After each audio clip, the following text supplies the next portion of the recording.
আসসালামু আলাইকুম রহমতুল্লাহি ওবারাকাতুহু। তাহলে সালাম ফেরাবার পরে ইমাম সাহেব মোনাজাত করেন, এটাই কি দোয়া? বলুন তো, কাবাঘর হলো বিশ্বের মুসলিমদের শ্রেষ্ঠ জায়গা। হাজি সাহেবগণ হজ করতে গিয়ে দেখেছেন কোনো ওয়াক্তে সালাম ফেরাবার পরে হাত তুলে দোয়া হয়নি।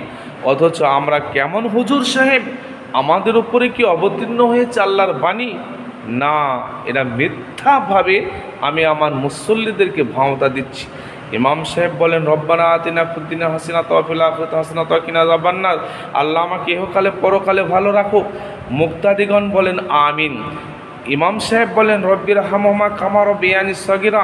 আল্লাহ আমার পিতামাতাকে তুমি তোমার রহমতের ছায়া তলে লালিত পালিত করো, যেরকম ছোট্টবেলায় আমাদেরকে আমার পিতামাতা লালন পালন করেছে। তখন আমরা মুক্তাদিগণ বলি আমিন। এটাই কি দোয়া? তাহলে সূরা ফাতিহা, বাইনে দোয়া, আত্তাহিয়াত দোয়া, দরুদ শরীফ, দোয়ায়ে মাসুরা, সালাম ফেরাবার পরে অনেক জিকির আজগার, সেগুলা কি দোয়া নয়? হাত তুলে ইমাম সাহেব যেটা বলে ইমাম সাহেবের নিজের ব্যক্তিগত জন্য, সেটাই কি দোয়া? কাবা ঘরের ইমাম সাহেবগণ কখনো হাত তুলে দোয়া করলেন না, মোনাজাত করলেন না। তারা কি ভুল করেন? একটু চিন্তা ভাবনা করে চলবেন সাধারণ ভাইয়েরা, একটু চিন্তা ভাবনা করে দেখুন। আপনারা হুজুরদের পাল্লায় পড়ে ভুল করার চেষ্টা করবেন না।